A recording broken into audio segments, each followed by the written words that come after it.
Bonjour et bienvenue dans Martin Bonheur. Aujourd'hui, on prépare ensemble des côtes d'agneau avec du fromage de chèvre et des olives. Allez, c'est parti. Les ingrédients donc pour nos côtes d'agneau. On a ici 4 belles côtes d'agneau assez épaisses quand même.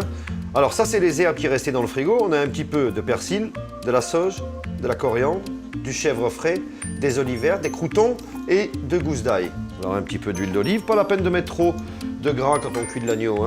Voilà, avec la première, on étale la matière grasse.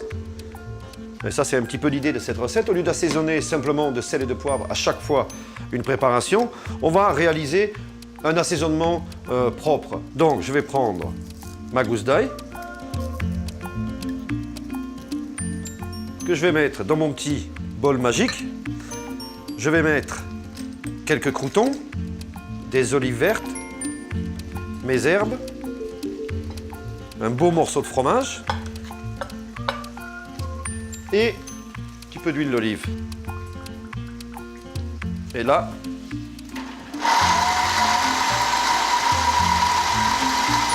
alors vous allez voir, il y a des petits morceaux de croûtons encore dedans, ça c'est tout ce qu'on veut. On ne veut pas quelque chose de trop lisse. On va sortir tout ça, mettre ça, regardez, ici. Voilà, on a le premier côté.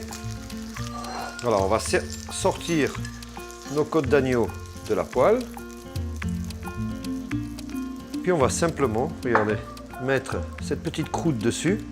Alors pas besoin de la cuire, parce qu'il n'y a rien à cuire dedans. Le pain, c'est déjà des petits croûtons.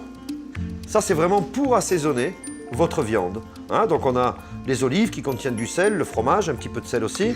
Donc plus besoin de mettre ni de sel ni de poivre.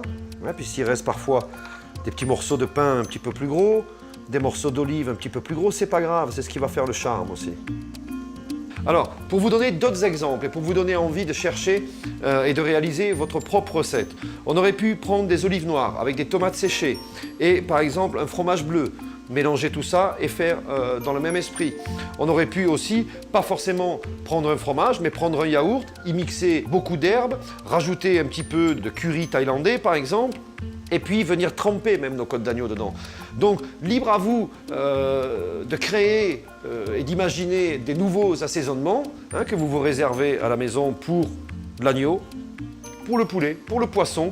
On pourrait mettre ce condiment aussi sur un autre produit, mais surtout créer et expérimenter à la maison vos propres recettes et n'oubliez pas de les prendre en photo et de les partager sur votre page, la page Facebook de Martin Bonheur. Bon appétit!